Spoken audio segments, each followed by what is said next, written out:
মা কি বানাও আজকে? মাছের তেলের একটা সবজি। আগে বেগুনটা ভেজে নেব, হ্যাঁ।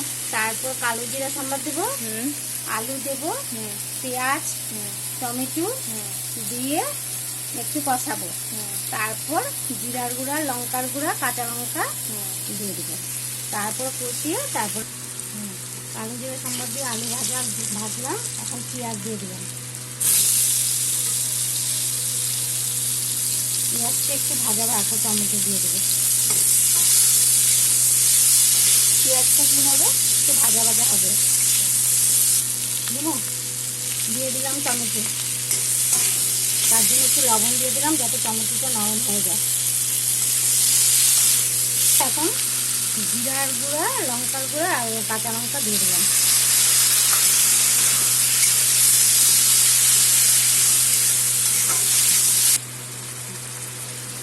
মাছের তেলটা দিয়ে ভালো করে কষালাম। এখন আমি বেগুনটা দিয়ে দিলাম।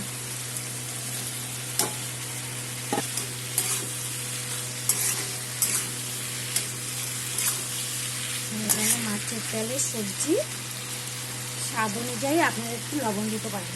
লবণ স্বাদ অনুযায়ী আপনি একটু চিনি দিয়ে দেবেন, আপনাদের ইচ্ছা, যদি চান তো দেবেন।